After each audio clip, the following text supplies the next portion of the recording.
think this is a good time to tell you that I've left every single clap at the beginning of every episode in the episode. So I'm going to cut this editing, John. But it is funny because every single time we have like a bit where we, welcome to Sibling Scribbles. This is a sibling pod for the. Wait, no, you cut it out me. Oh, you even set it up. That's so not fair. All right, let's clap. 3, 2. You always clap on 2. I do that. Well, that was the official clap. That's the one? That was it. All right. Now introduce yourself. I gotta turn on the gain on my. Oh my gosh. All right. Hi, welcome to Sibling Scribbles. My name is Maren. My name is John, and we are starting today. Look, if you've made it to this episode, that means you are Nathan Jensen, and you've binged all 5 episodes in a row as they released. Hi, Dad. Good to hear from you. Hi, Mom. Hi, Mom. You make a podcast. So we wanted to start today with a new segment. We're starting with it? Yeah, because it actually plays really well into today's episode. Excellent. If only I should have had it pulled up already. Yeah, that's embarrassing. So sorry. Dakota Johnson calls Hollywood my gosh. bleak due to lack of creativity. She stands in front of a Madam Web poster. Oh my gosh. She is Dakota Johnson, if you don't know, has made her entire career off of being naked on screen. So if anyone knows when there's a lack of creativity, it's going to be Dakota Johnson. That's the thing. I dislike Dakota Johnson so much. Absolutely. But I agree with that statement so much.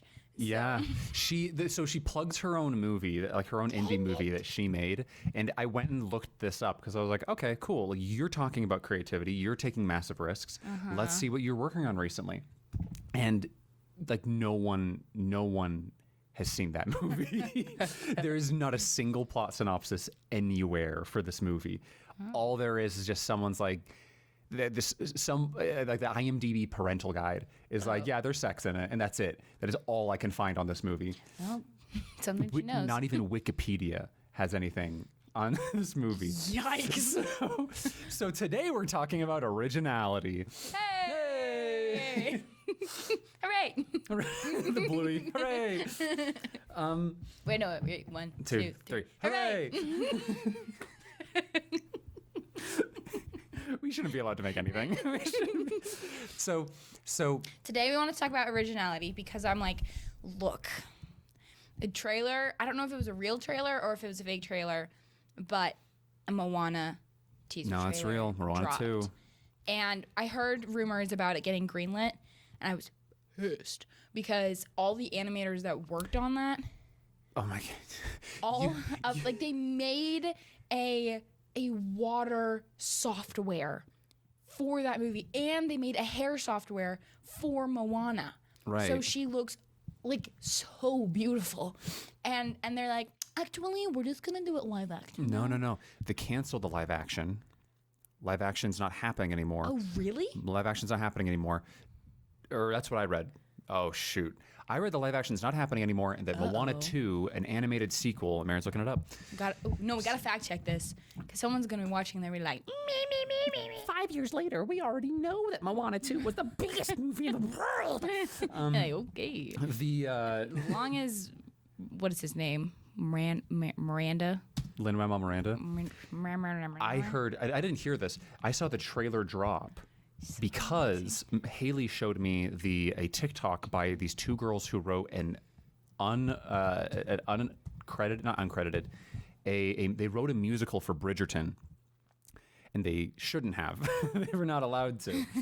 And they are put on this movie. They are the ones writing the music for this movie. Like fangirls? They write musicals, like fan musicals. Like TikTok musicals. Like TikTok musicals. They sold out like a massive convention center in New York showing their musicals. Well, and then they got sued, I think. But they got pulled onto this movie. They're actually going to be they in this shot movie. their shot. Good for them. Live action Moana delayed by Disney. After Moana 2 announcement. Okay. So Moana 2 is greenlit. I can't believe I should have asked you. You have feelers in the animation world, and by that I mean you overhear people in the animation world. No, I literally just sit in the lab and then I just like take my headphones out and like you hear animation news. And then you're like, all right, that's enough. Back to Jordan Peterson. Back to Let's see what Brett has to say about this. Rough greens. Rough greens. Peak the mics. I'm so sorry, listening audience. We are unlistenable. Truly. So it's yeah. So I think it's cool to have sequels. I think it's great. Yeah, absolutely. But we live in an era of sequels and spin-offs and remakes and reimaginings. Redos. We talked about Percy Jackson last week, and people were like, "Yeah, the Percy Jackson remake," because it was a book before And a movie. and you're like, does the book need to be remade? Yeah, I don't think the book was remade. It was adapted Yeah. across mediums, but it wasn't a remake. Right. Or like people saying, oh, this is something that is greenlit.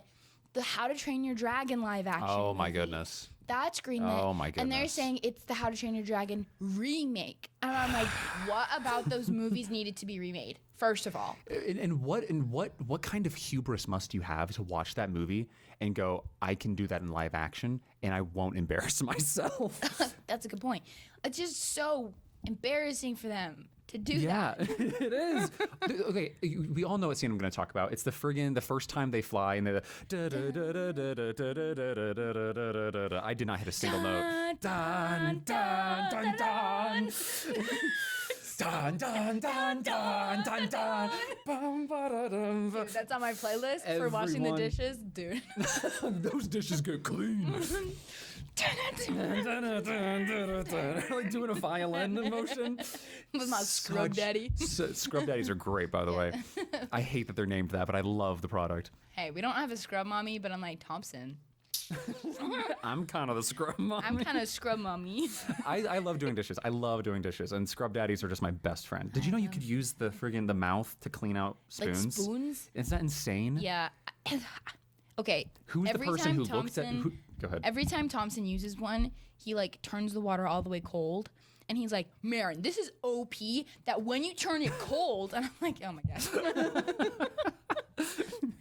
It's because he didn't want to get one because he likes brushes and sponges. And I'm like, Yeah. just try it, babe. Like, It's so worth it. so good. Okay, How to Train Your Dragon. Sorry, we're over here like, what maniac looked at a smiley face and was like, I could shove a spoon in that mouth, right? Go ahead. How to Train Your Dragon. Hey, How to Train Your Dragon is being remade, and you're just like, okay, first of all, why didn't you just come up with your own idea? Because what you're Yeah. going to do is you're going to take someone else's successful idea and be like, what we're going to do. I'm trying to filter myself. Hi, Dad. They're going to take an existing IP that's super good. They're going to do it again. They're going to change a bunch of stuff because they're going to say, this is how my fans fiction went. And I'm a big old director, so I can do what I want. And then they're going to change those things. Everyone's going to be upset at them. And then they get another try. Yeah. And I'm like, you shouldn't be like, there needs to be law. Creative law. We need order Creative in law. this world. Okay. So I actually wanted to speak to that a little bit because you're right. You're absolutely right. It's because, especially right now, and Dakota Johnson brings it up as you know Dakota Johnson is wrong about some things and right about other things, and the things that she's right about is what's happening in the industry and what like directors are thinking. And the reason you know that is Yeah. because Dakota Johnson is a nepo baby. She is a nepotism baby. She's not a good actress. I stand by that. If you watch the Madam Web trailer, it's a great laugh. I love the Madam Web trailer.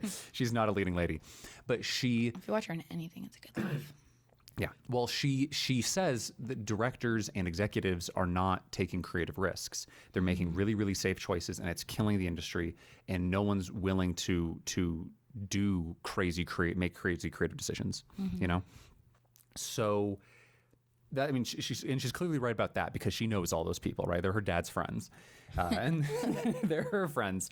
But she is right. And I think it is because right now the economy, like no matter what anyone tells you, we are kind of in a recession of some sort, right? We're going to come up with some new name for it because it's not quite a recession. The hokey pokey. I did. We're in an economic hokey pokey. We need to turn ourselves about, guys.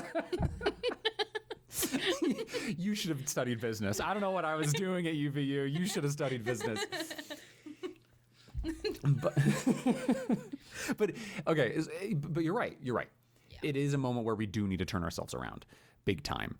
And because of that, we have a lot of people who have announced big IPs as like, hey, we're doing the Harry Potter TV show on HBO, right? And these are the people that we're putting on it. And it's like all these people have done is like prestige television. Like these are not the people to make a teenage, like not even teenage, right? Like you're starting at 11 years old. These are not the people to remake. It starts as a kid's story. It starts as a, yeah, it's a complete kid's story. This is a kid's until story. Book 4.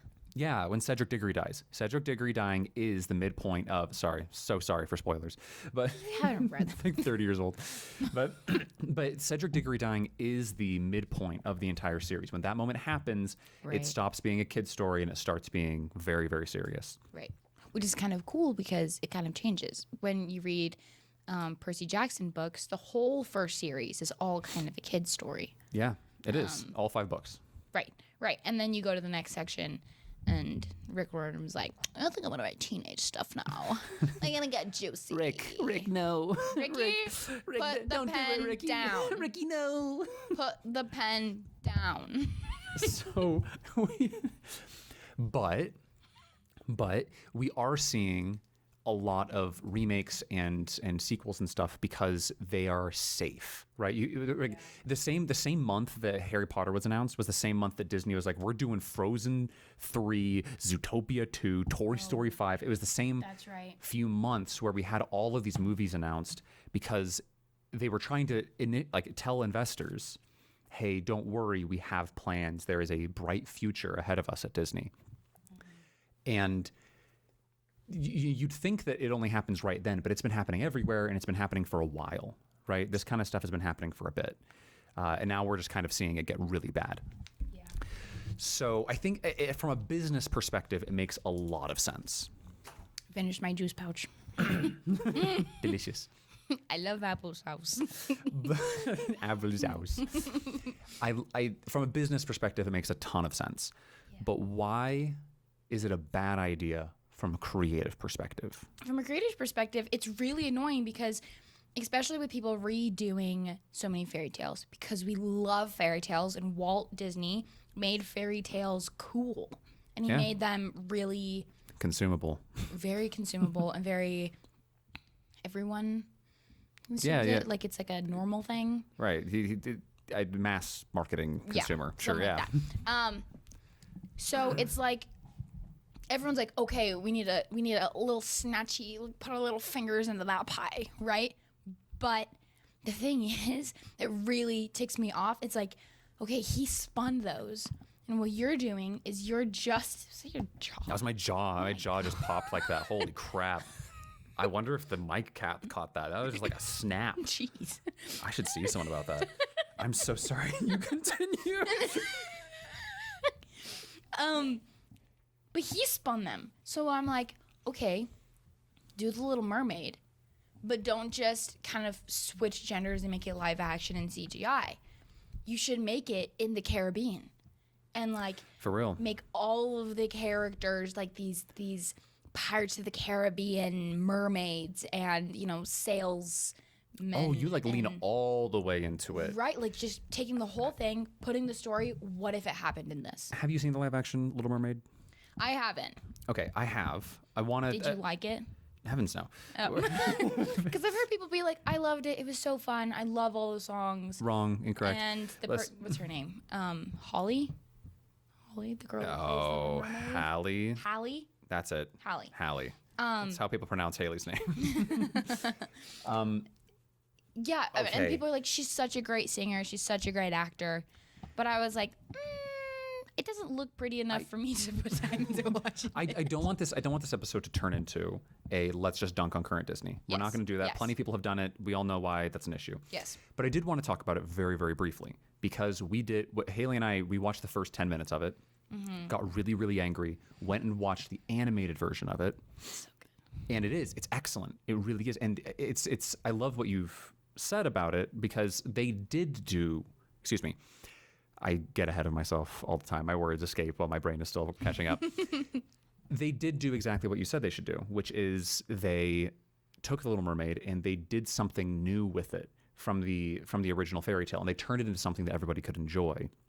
Right? The original Little Mermaid story is so famous. Oh, you're talking about the animated version. Yeah, excuse me.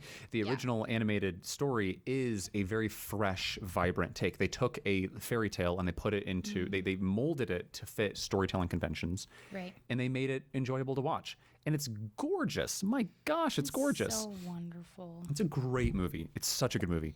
And then we went back and we watched the live action. The live action does not, the problem is that the live action is made in the context of the previous movie. So everything that we watched, and they made a lot of changes to the story too, it made you keep thinking, well, the other movie did it better. So in the context of the animated movie, it just looks drab. It's dull. It's not as fun. And so we watched that and it was brutal. And we hated it. We had a horrible time. And then I was like, we are not ending tonight on this low note. And we turned on Treasure Planet. And Treasure Planet is also a retelling of Treasure Island, except it's done is like space twist on it. Yeah. And that's what makes it fantastic. It's insane. Yeah. Treasure Island is insane. And I think that is kind of the direction that we need to go with this conversation, right? Is that Treasure Island was this, it was something that was overdone, right? Treasure Island has been done so many times, and yet they said, we're going to do Treasure Planet, and it's going to be effing insane, and he's going to be a sky surfer, and it's going to be, the planet's going to explode, and he's going to press a button, going to open up a portal to the moon base. And Long John Silver is a cyborg. And he's so freaking sick. Holy cow. He's my best. He's my favorite Long John Silver, besides maybe the Muppet version. The Muppet version's fantastic. The Muppets do everything right. I will hear the Cabin Fever song over and over in my.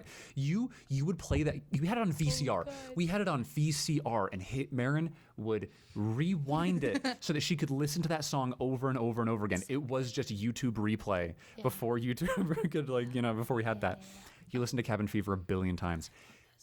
It's a great movie, great Long John Silver. Why is the animated Little Mermaid, I mean, besides the fact that they're made by the same people, why is the animated Little Mermaid and why is Treasure Planet different from a live action Little Mermaid? What did these things do? And before I move on, the live action Little Mermaid did have it set kind of in the Caribbean. The only white person in the entire movie is the prince. I don't understand that. I think that was a mistake. I think they should have leaned into it way more and made everybody like, I think you're right. That's the thing. No one's leaning as hard as they can. You think it's a commitment issue? I think it's a commitment issue because, like you said earlier, they're like, we just want to be safe. We want to play it safe. We're not going to remix the songs with, like Cajun stuff on the side, or we're not going to, Bob Marley. Put them in, somewhere else, Man, right? I would love a Bob Marley version of Kiss the Girl. Holy crap. I'd kill for that. So good. Okay, so let's actually, I'm gonna switch it and say how the Muppets do it right. Go for it. Because I feel like the Muppets, they take these beloved stories that are super duper known. Like, they never do something that is like on the skirts. Yeah, they never do a niche story. They're doing The Christmas Carol and Treasure Island. Yeah. And they've done a bunch of other random ones all over the place. Yeah, too. all over the place. But the reason that they're so good at it is that they lean super hard into it, and they get actors who treat the Muppets like actual other actors. And that is so crazy because the whole thing is so silly because it's a bunch of puppets and then real people acting along each other, singing songs about very serious stories. Right, yeah. And I think they do it right because they take that medium and they make it believable as like everyone is an actor. And that's already like taking you out of reality. And then they go, we're going to make it fun by telling these jokes, and we're just gonna laugh at the audience. We're gonna make fun of what we're doing, and we're gonna make fun of you for believing it, and that's how they keep it really light. Okay, but that's nuts. There's really good audience work. Right. So first of all, we have some real entertainers, right? We don't have some Liza Koshy, like we got some real entertainers. Right. No, not too much hate to Liza. A little bit. But OG Liza was good. OG Liza was fantastic. OG Liza was incredible. She did a Muppet show called Muppet Mayhem. And it's her as she's but you never heard of it. It released this year. Oh. Or not this year, it released like a few months ago. And it is her as the manager for the Mayhem, right? For Dr. Teeth and the Mayhem. Oh, that's awesome. It's a really great concept. I love and Dr. Teeth. It friggin' did not go anywhere at all, and it got canceled and everything. And I don't even mean to say that she doesn't like commit the way that you said she does, right? I haven't seen the show, but it is very clear that like the Muppets were, if you've seen the Muppet Show even, right? They don't bring on someone because they're because they want to work with the Muppets. They bring on someone because they're already famous, right? And they also happen to work with the Muppets, right? These are people who like are. Most of the people on the Muppet Show do not like actually treat the Muppets like they're people quite yet, right? On the show, they're just like, okay, this is kind of this is wacky. Be like, that's right, Kermit, or like on Sesame Street, they're like, that's right, and then like they'll like turn and be like, what the frick was that? Yeah, and that's so funny. That is so funny. So I think like when people are doing shows that like they're kind of flops off of remakes or of like retellings of stories is because they're not leaning as hard into their medium as the Muppets do. So the Muppets know their audience, they know what they are good at, which is comedy, and they know how to tell stories. Holy crap. So you're saying that the Muppets have a creative language and a creative style that is unique to them, and they leaned into that style so heavily that even though they made drastic changes, even though it sometimes doesn't even, they do stay true to the original content. Right. But even though they make these drastic changes, it's still very, very good because you know that you're watching the Muppets do it. Right. That's actually the same thing for Disney animation, isn't it? Because The Little Mermaid and Treasure Planet and friggin' Walt Disney, right? Walt Disney's work is very clearly Walt Disney's work. Right. All of that stuff is the work of an auteur. Right, it's the work of someone, or the work of he knows his many medium, auteurs. He knows how to make it work, and he plays to only his strengths. Right, and that is, wow. Okay, so that's the problem then. The problem is that we actually have all of these. You have. I don't want to. I hate. Look, I'm gonna crap talk a lot of people, and it's just because I don't want to work with them in the future. but Lin-Manuel Miranda doesn't have a unique creative voice. Well, he does. He does. It's just Hamilton.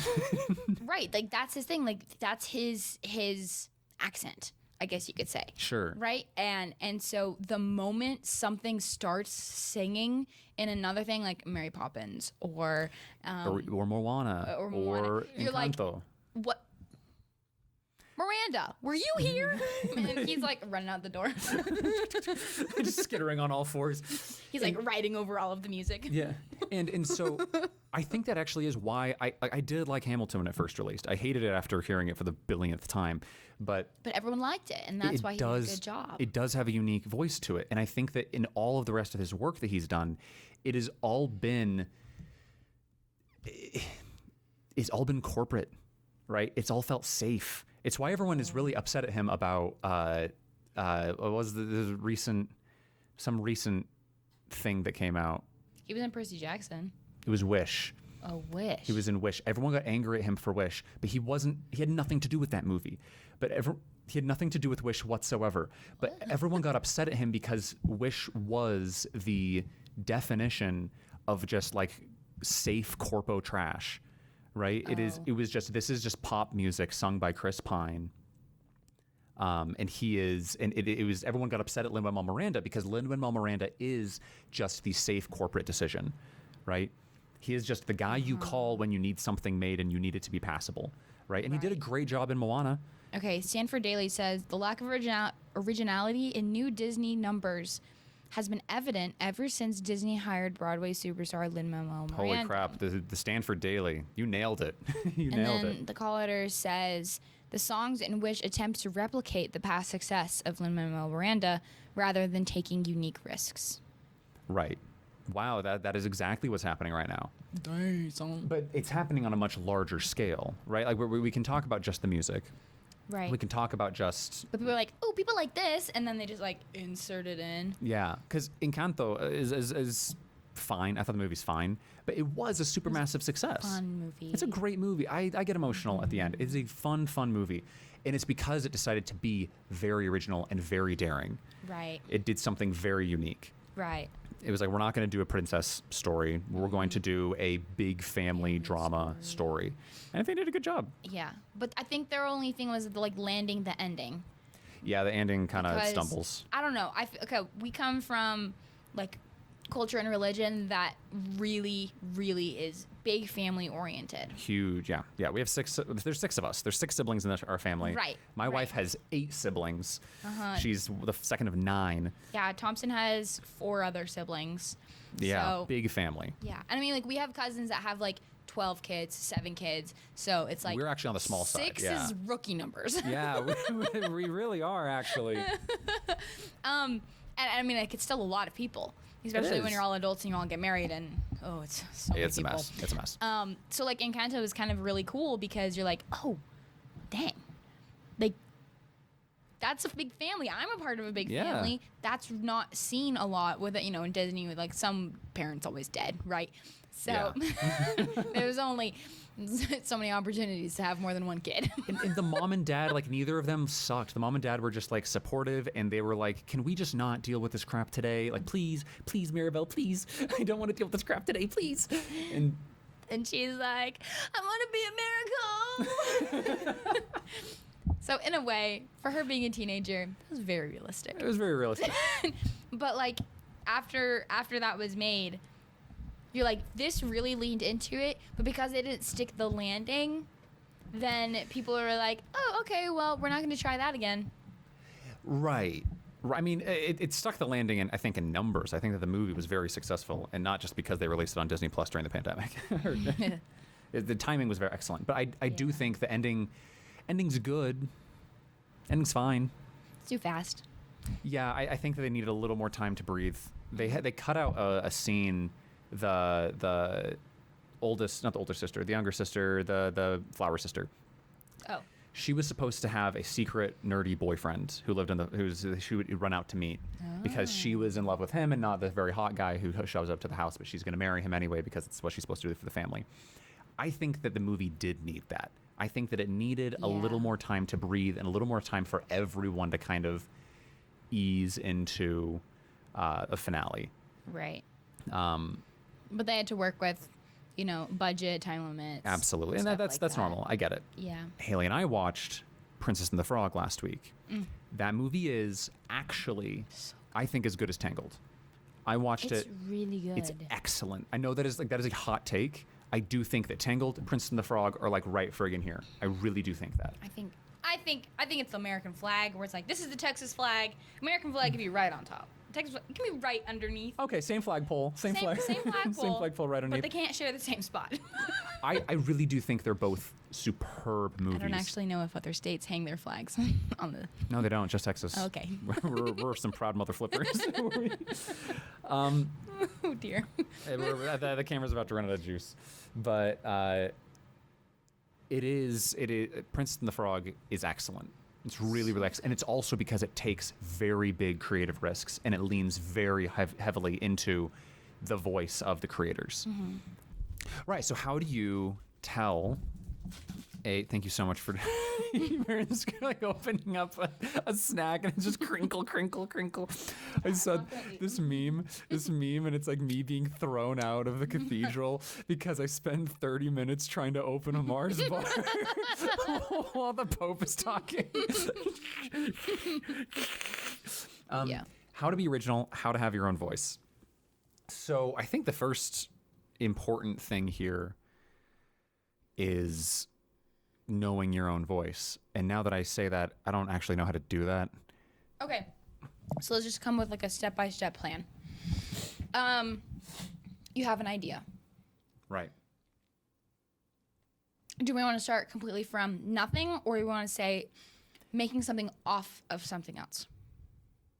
I feel like even making something off of something else is the idea, right? Yeah. So Because there's this really great book that's called Steal Like an Artist, we've talked about it. which you stole from me. Like an artist. It's a really good book. And it says, never just take from one thing.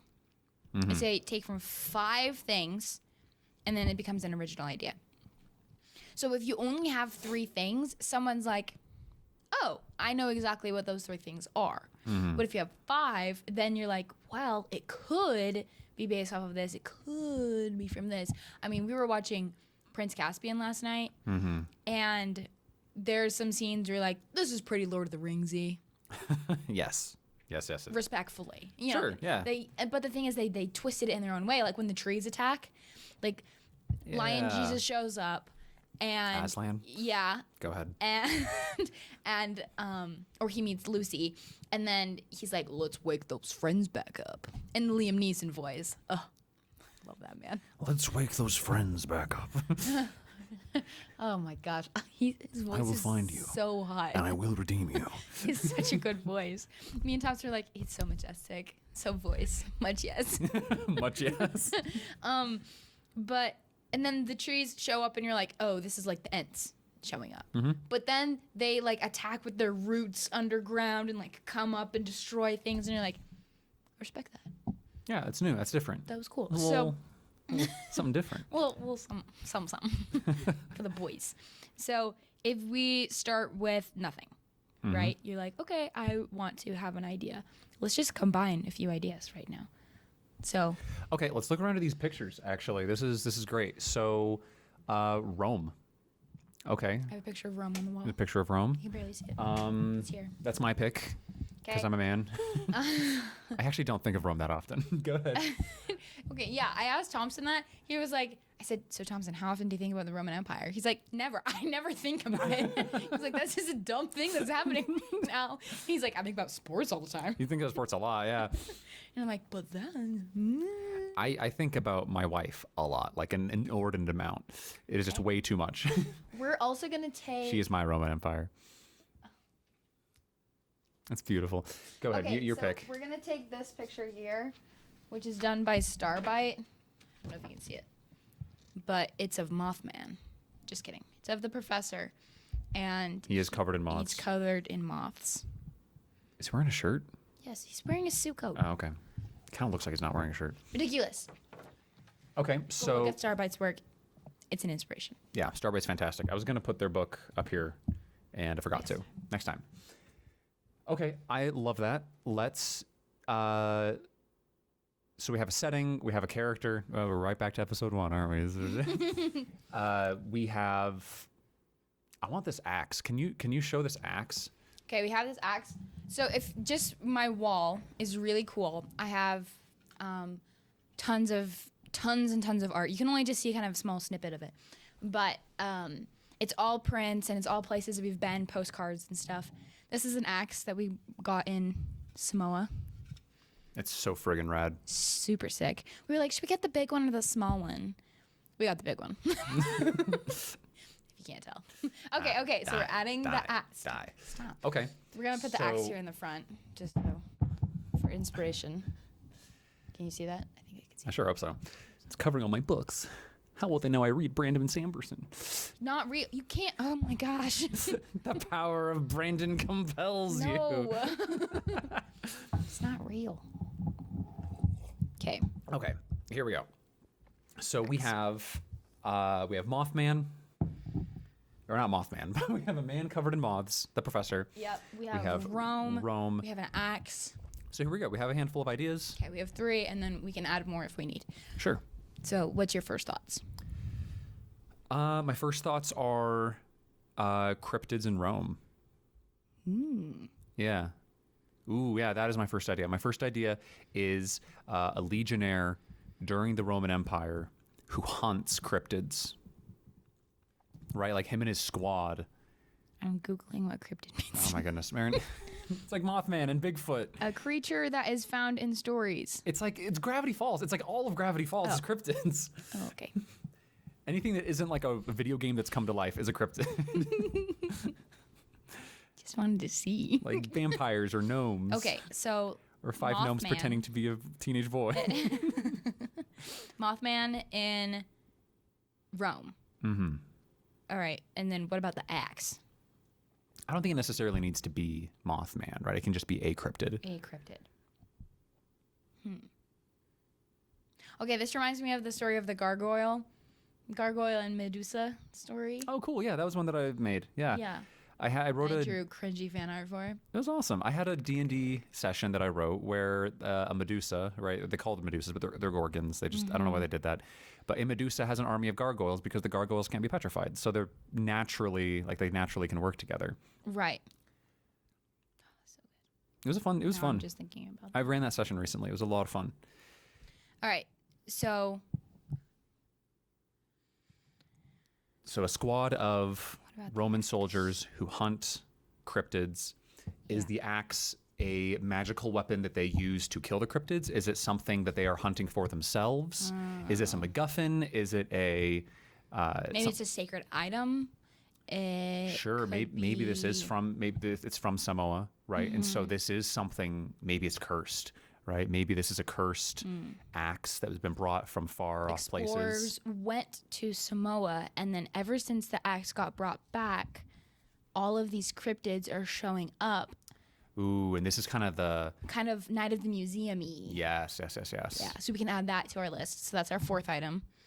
Okay, cool. Night of the Museum. Okay, so that's a pretty good story. So that's it. We have a character, we have a conflict, and we have a setting. Right. So now we can take that idea and we can tell it in our voice, right? Now we get to say, like, what's the character like? What's the character do, right? Who's our main character? What's his internal conflicts? What kind of problems do they run into when they're hunting these cryptids? Is this something that they're good at? Does it take them time to figure it out? What are their big, barriers? Or do people not believe them? Or does it have to be top secret? Is this more of like a Ghostbusters situation where they end up saving all of Rome? Or is this more of a like Buffy the Vampire Slayer and we got to go and hunt these monsters because it's what we do? Right. So we're following this kind of Roman squadron. So when is this happening? Is this happening in ancient Rome? Is this happening in modern days? Is this happening in the 50s? If it was in the 50s, they would all be gangsters, and I kind of love that. That's kind of cool. I'm kind of into that. So they're like a mob. Hang on, they're a mob. Hang on, this is The Godfather meets vampire hunters. Okay, that's our fifth item then. Oh, man, that's so cool. We're so good at this. It's almost like we like making stories. That's a really cool idea. So this is. We already have another. We already have the Danyas in the queue. We do have the Danyas in our back pocket. I love the Danyas. The Danyas is such a good story. We'll get into that on another day. We're not even. Yeah, I don't even want to talk about that because that one's special. That's a story so good that I don't want to give away details on it. But I love the idea of the outsiders. Yeah. Right. Where it's this group of kids who find out that they're picturesque Italian countryside. So now they're kids. They're not even adults. Oh, yeah. Or maybe they're becoming adults. We're talking 16 through 18. Okay. And the monsters are kind of metaphors for growing up. Right. They are dealing with the problems, maybe even the scars of World War II. Right. So this is not just about their own trauma, but also the trauma of their entire nation. It's a post World War II story. Sure. Yeah. From the perspective Italy's perspective. Yeah, from kids who were too young to really understand what was going on. But we clearly can see it in the setting and in the monsters. And the conflict, yeah. This is kind of good. So now we're kind of watching a lot of World War II movies recently. So Masters of Air. We watched the 4th episode. It was so good. We've been watching. I watched Slow Horses this week. Just as a quick plug. Loved Slow Horses. They had a lot of death and some dude gets his head cut off. but they do all of the death and all of the violence off screen, very, very tastefully. Nice. I was very impressed with it. We talked about that a few weeks ago. Good stuff. Highly recommend Slow Horses. We were watching, Prince Caspian last night, and Peter cuts off someone's head. And he does. Yeah, Peter's like 16 and he's like decapitated. And I am king. And you know it, and he's gonna do it, but you don't see it. Yeah. Still. So you're They're tasteful ways to do it. So good. They're tasteful ways to do it. So good. And like no blood, no. Right. Yeah. Okay, so do you like teenagers? Do you like this kind of it's almost a Godzilla story, right? Godzilla is very much this Japan dealing with nuclear ramifications, right? Right. Or nuclear consequences. Right. And this is kind of dealing with, fascist consequences a little bit. Fascists. Gotta love them. Punch your local fascist today. Mom. Mom. Okay. Let's spend the rest of this episode defining fascists. There's a great video defining fascists by Pilgrim's Pass. Actually, a very good episode. Yeah, I know, he talks totally he talks about it in the context of storytelling, and so I'm just plugging that as well, really quick, because he does say like most stories that people say are fascist are not even close to being fascist. No, not even at all. So Porco Rosso. Oh yeah. They have fascists in it, actually. Rather be a pig than a fascist. Such a good line. Okay. So yeah. So What do you are think? they trying to search for this item, or do they already have this item? And it's what's bringing things alive, and it's what can kill them. Is it what's the thing? I feel like at this point, once you have a really good idea and once you have collected things, that's the point when you have to go and do a bunch of research. Right. I think the next step absolutely is, have you been to Italy? Right. Time to go on spring break. Well, but yeah, I mean, maybe you don't go to Italy. Maybe you do see a lot of very nice pictures of it. Read some books. You Google a bunch of things about World War II, about fascism, about cryptids, different things like that. About culture, right? I mean, there's a great author.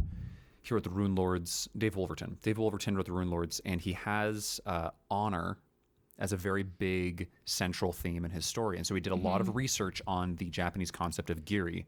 I don't know how to pronounce that right, but giri is honor, and it is like kind of this social. It's honor in a different way than we understand it. Right? We understand honor kind of like a Jedi, and Right. The Japanese people understand, Which is just a space Jedi. Yeah. Or space samurai. Space Samurai. But that too is we understand it that way. But there's an honor in Japanese culture that is a very like communal honor. In Japanese culture, you actually don't go and consume products from rival companies. You are so Yes. loyal Yes. to your own company. That's super big. Right, that's honorable. And so Dave Wolverton went and did tons and tons of research on giri. And so his books did excellent in Japan, from what I understand. And he went and talked to some of these guys. He had like a movie deal, and he went and talked to these directors, and they said like, you understand honor better, better than anyone. Like you get it. Whatever it was, you get it. And I think I agree. It's very important to do your research, to understand what you are talking about. Because if you have these Italian young men growing up, and you have them like disrespect their mother, or you have them hate pizza. Okay, I've been racist twice now in the same sentence. No, but like that's really good. And they come back from fighting this monster, and they come home and they eat their pizza, and they, say thanks to their mom. Yeah, but whatever it is, if you get that scene wrong, right? If you get that scene wrong, it hurts the story. Right. It hurts the whole story. And we're not saying to lean into stereotype. We're not saying maybe it doesn't need to be, I respect my mom. Maybe it's I love pizza. But leaning into stereotype can become tropey. Making it feel natural and making those stereotypes actually feel like something that is just what comes most naturally to these characters. Or you give them specific archetypes or something like that. Absolutely, yeah. It makes the story feel believable. You want your audience to believe what you're doing. And so understanding all of those different aspects of what you're writing is important, so that it feels not realistic, but it feels believable. Yeah. Yeah, I think that's really good. Yeah. So that's how you make a story, Disney. uh,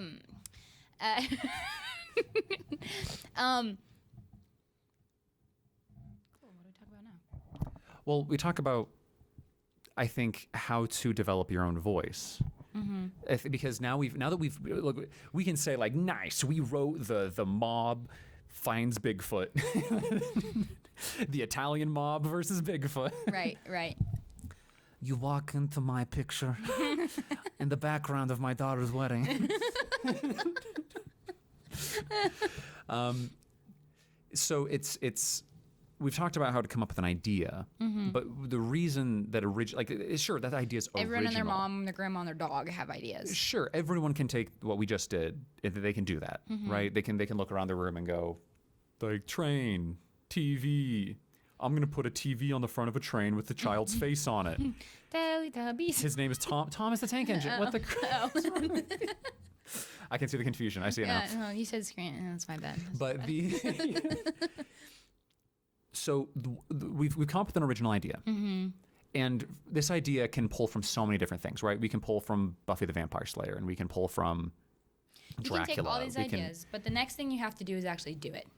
Right. So what actually makes these stories original, what we've said with the Muppets and with Disney animation, is the voice, right? It is you. So now that you have this incredible idea, and you can have this one for free, you go ahead and write this story. We gotta give them a name. The moth mob. The Mothia. Mothia? That's it. There's your one. The Mothia. That's funny. So now that you have the Mothia, how do you develop a voice? How do you develop your voice? How do you make it feel original from all the other ideas that you've stolen? Because you've stolen quite a few good ones. All of them. You've stolen all. Yeah, you've stolen all the ideas, but now it's something original. How do you take the Mothia and you make it feel genuinely, powerfully unique? I think you can only write what you know, and if you don't know anything about your subject matter, then you're gonna not be able to write anything. Okay, so research. So it is gonna be. This is how you learn how to make a style in art, at least. When you are learning how to draw, you don't have a style. When you have drawn for a year, you might not have a style. Even if you're like, I only draw anime girls. You're like, well, there's like 50 different types of anime girls. So you don't have a style still. So you are just drawing, even the girls that you do draw, you are drawing in someone else's style, right? Exactly. I draw a Chainsaw Man girl. Right. Like you are not drawing what, like your own thing yet, right? So it's just repetitive work. It's just doing it again and again and again and again and again. And it's the same thing that actually we just said, is that you take your favorite artists and you do master copies, which means you just study their work and try and get them exactly how you want them to be. And then once you're really good at it, then you can start emulating their styles and you can draw them yourself, basically. And if you take that idea and then you do it for a bunch of different artists, you will be the culmination of those artists. So you kind of do like a study on each one of them. Yes, it is really, really important in art to like actually focus on the masters. People are like, no, I want to draw my own thing. You're like, well, then you're going to be bad. Oh, jeez. Because you don't know what's good. Let me show you what's good, and then you're going to copy it until you understand. See, I think that's something that I'm starting to understand as I'm writing a lot more. I'm starting to understand because I think when you've explained this to me, when when we were younger, like way younger, before I'd really started creating seriously. And you said that you said what you just said, which is you don't really know what's good. And I was like, of course I know what's good.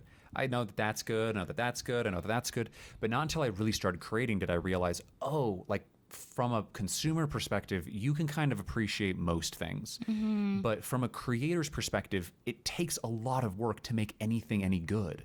Right. So you need to understand exactly how the sausage gets made.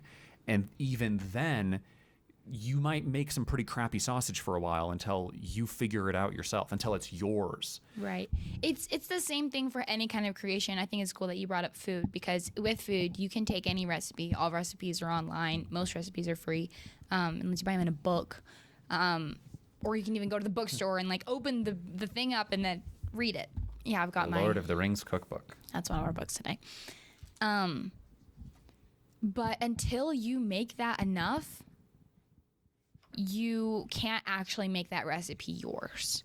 So when people are like, my grandmother's brownie recipe or my grandmother's caramel apple pie, the only reason those are actually good is because your grandma made that so much, she figured out what the exact amount of sugar that would be good, the exact way to make the crumble on top be as buttery and delicious as she needed to be. So it's like you need to make art and write and create in that way to be like, I know the exact amount of sugar that's supposed to be in this, but you don't know that until you try and try and try and try and try. That's kind of crazy, because even with a recipe, recipes are cooking is a lot like chemistry, right? It is chemistry. It is. And so you do need to get all the ingredients right. But you're also saying that there is wiggle room in this chemistry because it's art. It's not actually like, I'm making C4. It's the fun kind of chemistry that you can eat. You're not allowed to eat C4. Do not eat C4. Here at Sibling Scribbles, we're giving you the hard and fast opinions that no one else will give you. Do not eat C4. Hey, your advice for the week. Go home and do your homework. Don't eat C4. Don't eat C4. But in food and in art, it does sound like the wiggle room is like figuring out the recipe is important, right? If you replace everything in this recipe with something else. Haley follows a subreddit that is just people who post on recipe boards saying, this recipe is horrible. I replaced the flour with banana. I replaced the it's too much sugar, so I put in yogurt instead. Just a horrible recipe. And everyone else is like, what the frick? You didn't follow the recipe, you dingus. Yeah. So you do need to follow the recipe to a point. But then the actual artistry is figuring out how to take that recipe and make it your own. Adding the honey where the honey goes, figuring out how to broil it, figuring out how to the spice mix that you want. So many recipes don't have enough spice. So many. And figuring out where to put the spice in your story is and put the spice in your art. Sounds like where the actual voice comes from. That's you. Yeah. Like my pie recipe, I have an amazing apple pie recipe. I used to work at a bakery, a pie bakery. And I took that recipe and I combined it with Thompson's mom, her recipe that's been developed from her mom. And I combined them together and I made it this Thanksgiving for Thompson's family. And oh my gosh, everyone was like, holy cow, you are the apple pie maker now. She is the chosen one. And that's what we want to do with art and writing and creating, because we want to be able to take all of those things and just work on it and just let boil and simmer until you can make that thing consistently, or you can make that voice kind of consistently, and then or style. Or once you know your strengths and weaknesses, right? Once you say, I cannot do soups, I can do breads, right? Make breads. For crying out loud, make some breads, right? Like don't be hung up on the fact that you can't make soups. Right. I mean, you were just saying that, the Muppets lean into their strengths really hard. Yeah. They can do serious scenes, but in the serious scene, Miss Piggy will have to turn away and be like, sorry, I know. Yeah. Okay, I'm good. Kermie. And I think that's their voice. That's Miss Piggy. It's really good. They know the exact ways that everything breathes. So it's when you're developing a style, you can't be too hard on yourself. It's kind of come up with some side stories, or do something that you're really passionate about. Yeah, work on short stories if you're writing. Work Yeah. on sketches of, I mean, the shows you like. Yeah, do a February, do Inktober, do Mermaid, do I spaced NaNoWriMo. yeah. NaNoWriMo, National Novel Writing Month. Be okay with sucking for a while as you develop you. Sucking is the first step of becoming kind of good at something. Yeah, Jake the dog. Take the dog, baby. Mom printed that out and had it hanging in our laundry room. Because Dad liked it so much. Oh, was it Dad? Dad loved that quote, and so Mom heard it from Dad, and Mom was like, "That's so good." It's true. It's true. good. Be okay with sucking for a while. Be okay with working for years. And sucking. And the stuff that you write over those few years, when you're really grinding it out, just be okay with never showing it. Like that stuff will never get published, right? Brandon Sanderson, who doesn't exist, Thank you. recently published. He self-published a short story or kind of a novella that he wrote during his early years of writing. And he was just like, look, this is something I was really passionate about. It's really not something I would recommend most people read, but if you kind of want a little glimpse into my early days of writing, this is kind of a cool little snapshot of that. That's cool. You know what? Maybe one day you'll be able to say, look at these 7 books that I wrote when I was just starting out. I'm going to revisit them, re-edit them, make something special out of them. But maybe they're just for you. Maybe they never go anywhere, and maybe you just share them with people that you love. Maybe those sketches are things that you only show a few people because you're like, check this out, I did it, I'm so proud of it. You're like, look, the eyes are symmetrical. And that'll take time. It'll take time, but the more that you do that, the more that you study the masters. That's why I'm constantly reading, I'm constantly watching TV shows and analyzing the writing, right? It's the reason that you're constantly drawing and analyzing art, right? Is because all the time. Because the more that you do that, the better you get at it, and the better you get at it, the more you kind of take the best stuff and the stuff that you're good at from all these other things, and you kind of combine them together to a beautiful, beautiful style of your own. Right. So the first step, come up with an idea, take 5 things, put them together. Next step, do your research, develop how you are going to convey what's in your head. Right. And then finally, I mean, really just grind it out. Just do it. Just do it and study the masters, right? Constantly be consuming good content. If something is crap, you don't need to finish it, right? If you're like, I'm not watching One Piece anymore. Okay, thank you. Goodbye.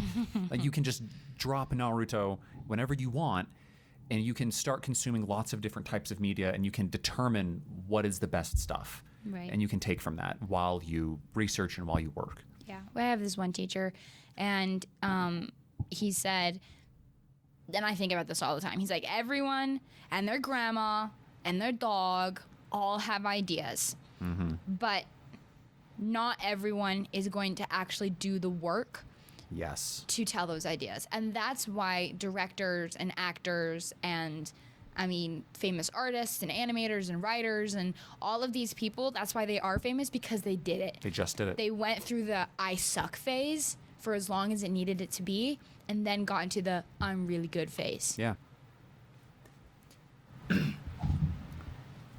The point is that I've seen Childish Gambino talk about this too, where someone said like, "What makes you different?" He's like, "I just did it. Okay, like I just worked every single day." Great clip. Yeah, it's fantastic. It's what actually got me off my butt and started creating, because I was like, "Oh, you're just some dude, all right?" And You were a guy. You were just the guy, and you sat in the lab all day and you grinded that out until you were good. That's all it took. That's all it takes. It's that everyone can cook, or anyone can cook, from Ratatouille. That's right, yeah. Ratatouille. It's, I hate it when people say like that. Ratatouille with a D. Ratatouille. It's rad, bro. Ratatouille. Anyone can cook. Anyone can follow a recipe. Anyone can bake. Even croissants. Like, you can just do it. But if you don't do it, then you're wasting your time. If you have an idea, I'm challenging you, dear listener. Please, if you have any ideas, write them all down. If you want to start drawing, just start doodling. Take it seriously. Take a drawing class.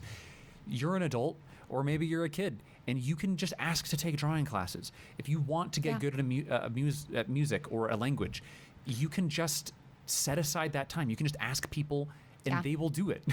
Yeah, and there's tons of people who want to teach you how to do it. And if anything, I think about this sometimes too. If you have good ideas, you're being selfish for not sharing them with the world. Yes, you are. You are, and you have good ideas. I know you do. Yeah. So go out and share and write those ideas down and work on those ideas, and it's going to be great. And even if it sucks, let's seriously, let's go down a rabbit hole real second. Real second. Welcome to our new section, Real Second. Tough greens. The let's say it sucks. Who cares? Actually, who cares? Someone will enjoy it. Yep. And if no one enjoys it, if even you hate what you made, you can just put it aside and start something new. Stephen King wrote Carrie, and he hated it, and he threw the entire manuscript in the garbage, and his wife went to the garbage can and pulled out the manuscript and brought it back to him and said, "This is good. You can make this work." And it launched his entire career. He did so much cocaine that he wrote an entire book while blacked out. He woke up from a cocaine stupor with a finished book. That is how successful he was. You too can wake up from a cocaine stupor with excellent products. If Dakota Johnson can make a movie, so can you. Yes. Go out and do it. Go make some crap. And then you too will be the best at it one day. Or you too will make someone else's day with your creation. Yeah. Thank you so much for watching Sibling Scribbles. You can find us on Instagram, YouTube, friggin' Twitter. It's Twitter. Twitter. You can find us wherever podcasts are found. Go read Shepherd Called Bales on shepherdcalledbales.com. It's getting juicy. It's getting juicy. And you can go and find my D&D writing on DriveThruRPG, The Dead Wars. You can go check that out. Super duper awesome. Thank you guys so much for watching. We're really grateful. Hope you have a great day. Bye.